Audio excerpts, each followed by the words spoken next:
Hello friends, Texas के official YouTube channel में आपका फिर से स्वागत है, जहाँ हम आपको सभी तरह के लीगल, रेगुलेटरी, स्टैट्यूटरी, टैक्सेशन से रिलेटेड अपडेट्स देते हैं, वो भी डिटेल में। तो आज हम आ गए हैं एक और वीडियो के साथ, लेकिन ये वीडियो हमारे नॉर्मल वीडियो से अलग होने वाला है, क्योंकि इस वीडियो में हम पॉलिटिकल या समझ लो अदर कंट्रीज़ की बात करने वाले हैं। ठीक है, स्पेसिफाई करता हूँ, जैसे आपको स्पेसिफाई करता हूँ, आपने टाइटल में तो पढ़ लिया होगा कि बात करने वाले हैं आज पाकिस्तान की। क्या हो रहा है पाकिस्तान में, आपने ग्लिम्स वगैरह तो देख लिए होंगे रील्स वगैरह इंस्टाग्राम पे या नॉर्मली न्यूज़ वगैरह में भी कि पाकिस्तान में हो क्या रहा है एक्चुअली में। पाकिस्तान अभी काफ़ी बड़ी इंस्टेबिलिटी से गुजर रही है। ठीक है, इनके इन्फ्लेशन रेट हाई हो रखे हैं, इनका कर्जा भी बहुत हाई रखा है, डेट इनके ऊपर सर पे है, इनके पास इंपोर्ट करने के लिए पैसा नहीं बच रहा। मैं सब डिटेल में बताऊँगा आपको। तो पाकिस्तान अभी बहुत इंस्टेबिलिटी के कगार पे है।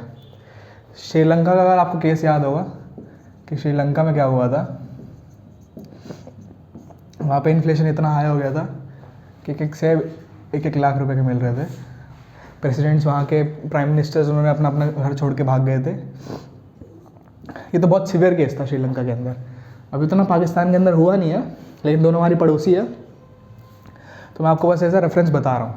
ठीक है, तो शुरू करते हैं कि पाकिस्तान में एक्चुअली में हो क्या रहा है इन डेप्थ जाके। सबसे पहले बात ही कर लेते हैं कि डेट की। तो ऑलरेडी पाकिस्तान पे बहुत सारा डेट है। ठीक है, वो चाइना का लगा लो या जो इंटरनल उन्होंने ले रखा है लेकिन डिस्क्लोज नहीं कर रखा, वो सारे भी डेट लगा के वो फिर से IMF से, इंटरनेशनल मॉनेटरी फंड से डेट लेने के सोच रहे थे। $7 बिलियन का $7 बिलियन का डेट लेने का उन्होंने प्ली करा था, लेकिन फिर उसको रिजेक्ट कर दिया गया। रिजेक्ट करने के अपने अपने कारण है, लेकिन उनको रिजेक्ट करने के बाद अब उनके पास जो $7 बिलियन आने वाले थे वो भी नहीं आने वाले, जिसकी वजह से जो उनके पास ऑलरेडी कर्जा था वो भी चुकाने के लिए, ये कर्जा तो लिया जा रहा था, इसलिए लिया जा रहा था ताकि पुराने कर्जों को चुकाया जा सके, ताकि जिस पे इंटरेस्ट वगैरह बढ़ जा रहा है वो। पहला तो ये केस हो गया आपका। ठीक है, रिजेक्ट कर दिया, स्टेबिलिटी ख़राब हो गई, डेट वगैरह बढ़ता ही जा रहा है। दूसरा,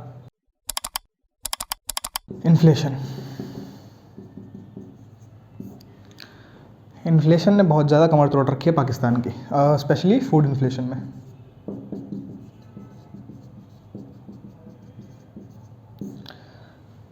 क्योंकि वहाँ पे फार्मर्स वगैरह कम हैं और वो इंपोर्ट कराते हैं चीज़ें, लेकिन इंपोर्ट कराने के लिए पास उनके पास पैसा नहीं है। ठीक है, तो जिसकी वजह से वहाँ पे फूड इन्फ्लेशन बढ़ता जा रहा है। जो भी सामान है उसकी प्राइसेस बहुत बढ़ती जा रही है। एग्जैक्ट नंबर में कहूँगा अगर, तो फूड इन्फ्लेशन बढ़ चुका है आपका 42.94% के हिसाब से आसपास बढ़ चुका है। ये इन्फ्लेशन रेट है कि फूड इन्फ्लेशन कितना बढ़ रहा है। अगर मैं आपको और सिंप्लीफाई वे में अगर एग्जांपल देके समझाऊं कि आटा का एग्जांपल लेते हैं। ठीक है, इंडिया में आटा मिल रहा है हमने को 55 रुपये का 1 किलो। ठीक है, वहीं पाकिस्तान में ओवर 160 रुपये चला गया है। आपकी करेंसी रुपीज़ में तो 160 रुपये तक गया हो, उससे भी ज़्यादा गया है कहीं कहीं पे तो, लेकिन 160 रुपये तक जा चुका है 1 किलो का आटा। नॉर्मली ये सब चीज़ें एट पार थी, लेकिन ठीक था, ज़्यादा था लेकिन उतना ज़्यादा नहीं था। लेकिन अभी फूड इन्फ्लेशन बढ़ने के चक्कर में ऐसा हालत हो गया है। तो जितने भी मिडिल क्लास लोग हैं वो सब तो बहुत ज़्यादा ही वो परेशान है। अपर क्लास लोगों में भी परेशानी है, लेकिन वो दिखा नहीं रहे क्योंकि पता नहीं चल रहा। लेकिन मिडिल क्लास लोग और गरीब लोगों को तो बहुत ज़्यादा दिक्कत हो रही है। जैसे नॉर्मली पानी की टंकी की लाइन राशन वगैरह के लिए वैसे ही लगने लगी, जैसे पानी की टंकी के पास होती थी। किसी को राशन मिल रहा है 1 किलो आटा सस्ते में दे रहे हैं, इतना भी सस्ता नहीं कि 160 रुपये का नहीं, वो सस्ता उनका हो गया 100 रुपये का दे रहे हैं, 100 रुपये का दे रहे हैं सस्ते में। ठीक है, और उसके लिए जो लाइन लगी हुई है, आप नॉर्मली अगर आप वीडियोज़ वगैरह देखोगे तो लोग एक दूसरे से लड़ाई कर रहे हैं, धक्का मुक्की कर रहे हैं सिर्फ वो 1 किलो आटे के लिए। तो फूड इन्फ्लेशन का बहुत बुरा हाल है वहाँ पे। अब अगला पार्ट, साथ ही में जितने POK वाले हैं, मतलब पार्ट ऑफ कश्मीर वाले, हमारे जो पाकिस्तान की तरफ से POK में रहते हैं, वहाँ पे जो लोग रहते हैं, वो भी इंडिया की तरफ आने की कोशिश कर रहे हैं ताकि इंडिया में जो सामान सस्ता है वो यूज़ कर सके उसको, क्योंकि उनको पाकिस्तान में है अभी POK पाकिस्तान का एरिया, इसलिए तो वहाँ पे उनको सब चीज़ें महंगी मिल रही हैं। तो वो कोशिश कर रहे हैं कि वो इंडिया में शिफ्ट हो सके, ये ऐसा लग रहा है। ठीक है, थर्ड ये आ गया अभी जो बॉम्ब ब्लास्ट हुआ था, टेरर अटैक हुआ था पाकिस्तान पे, पेशावर में टेरर अटैक हुआ था। ये एक टेरर अटैक ही था, टेररिस्ट ने अटैक करवाया था, ठीक है। मस्जिद में जाके वहाँ पे सुसाइड बॉम्बिंग था, तो 100 से ज़्यादा लोग वहाँ पे मारे गए उस पेशावर वाले अटैक में, ठीक है। 100 से ज़्यादा लोग उस वाले अटैक में मारे गए, जिसमें से एक अफ़गानिस्तान से ओरिजिनेटेड एक टेरर ग्रुप था जिन्होंने पाकिस्तान पे हमला करवाया। उन्होंने रिस्पॉन्सिबिलिटी ली है इसकी, ठीक है। तहरीके पाकिस्तान कर उनका करके का नाम है कुछ, ठीक है। उन्होंने पूरी रिस्पॉन्सिबिलिटी ली है कि हमने अटैक करवाया। आउटलॉड थे ये लोग पाकिस्तान में, तो इन्होंने अटैक करवा दिया। अब टेरर ब्लास्ट भी अब पाकिस्तान पे ही टेरर ब्लास्ट होने लग गए हैं। इसकी वजह से और ज़्यादा इंस्टेबिलिटी हो गई है कि नॉर्मल केसेस तो फिर भी ठीक थे, अब टेरर ब्लास्ट भी संभालें, इन्फ्लेशन भी संभालें, अपना कर्जा भी संभालें। इसकी वजह से पॉलिटिकल इंस्टेबिलिटी भी बहुत हो रखी है।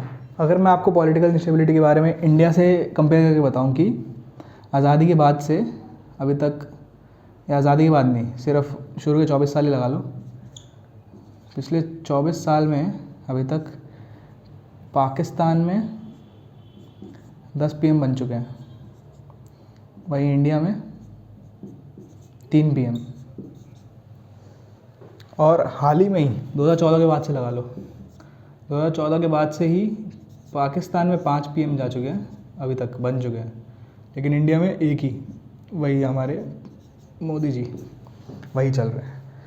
ये भी बहुत बड़ा फैक्टर होता है, क्योंकि एक जो PM होता है उसने सारी चीज़ें देख के रखी हैं, संभाल रखी हैं, लेकिन फिर चेंज हो रहा है, फिर वही चीज़ें दोबारा हो रही है, रिपीटेशन, जिसकी वजह से पॉलिटिकल इंस्टेबिलिटी ज़्यादा होती है। अब एक बार में जैसे एक फॉरेन डील कर रखी है पाकिस्तान ने, ठीक है, वो एक प्राइम मिनिस्टर ने कर रखी है, लेकिन फिर वो चेंज हो गया, तख्ता पलट जिसको कहते हैं, मिलिट्री रूल जो होता है, तख्ता पलट हो जाता है। जितना भी काम पिछले PM ने कर रखा होता है, चाहे अच्छा करो या बुरा करो, वो सब खत्म, अब दोबारा नया से शुरू करो, नया फिर से शुरू करो। इसकी ये भी बहुत बड़ी दिक्कत है किसी भी कंट्री के अंदर। ये इसके साथ हमारे फॉरेन एक्सचेंज रिजर्व्स भी देखने पड़ते हैं। अभी करंटली पाकिस्तान के पास सिर्फ $3 मिलियन के आसपास का फॉरेन एक्सचेंज रिजर्व पड़ा हुआ है। जिसको अगर मैं रफली बताऊं कि अगर वो इंपोर्ट करना शुरू कर रहे हैं, ठीक है, तो नॉर्मली वो 1 से 3 हफ्ता ही इंपोर्ट कर पाएंगे इतने डॉलर से, इससे ज़्यादा इंपोर्ट करवा नहीं पाएंगे। ये भी एक तकलीफ है, जिसकी वजह से इन्फ्लेशन भी बढ़ रहा है, क्योंकि इंपोर्ट नहीं करा पा रहे वो सामान। इस $3 मिलियन का एग्जांपल मैं आपको ऐसे दे सकता हूँ कि हमारी जो बोट की कंपनी है इंडिया की, अमन गुप्ता की, इंडिया की जो बोट की कंपनी है, उसका वैल्यूएशन आज के टाइम पे $177 मिलियन का है, सिर्फ वैल्यूएशन एक कंपनी की इंडिया में। और 3 मिलियन इनका पूरा फॉरेन एक्सचेंज रिजर्व पड़ा है इनके पास। तो आप उससे कंपेयर कर सकते हैं कि कितना ज़्यादा सीवियर सिचुएशन है पाकिस्तान के लिए अभी ये टैकल करने के लिए। साथ ही साथ हम वो भी देख लेते हैं कि उनकी रुपये की वैल्यू क्या चल रही है।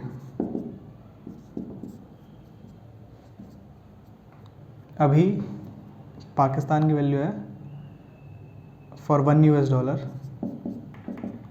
241.36 करके उनकी वैल्यू चल रही है कुछ अभी, एक USD के लिए, ठीक है। इंडिया का अभी चल रहा है अराउंड 80 लगा लो, ठीक है, मतलब ज़्यादा भी नहीं कम भी नहीं, अराउंड 80 चल रहा है उनका। तो आप कंपैरिजन देखते हो कि 3 गुना ज़्यादा सिर्फ फॉरेन वो रुपये की वैल्यू है अगेंस्ट $। तो मतलब एक $1 कमाने के लिए उनको 241 रुपये देना पड़ रहा है। तो ये बहुत ज़्यादा ही ख़राब सिचुएशन है। मतलब कुछ भी अगर एक सामान ले रहे हैं वो US से इंपोर्ट भी करा रहे हैं, कुछ भी ले रहे हैं, उसके लिए उनको 241.36 रुपीज़ खर्च करने पड़ेंगे। ये पाइल अप होता जाएगा और धीरे धीरे जितना इनका कम सीवियर सिचुएशन हो जाएगी और उतना पाइल अप होता जाएगा। सातवां, मैं आपको GDP कंपैरिजन भी बता देता हूँ।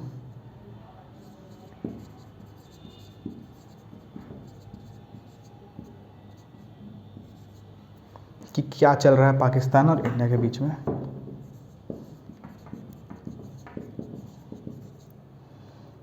सिंस इंडिपेंडेंस देखते हैं, ठीक है। इंडिपेंडेंस से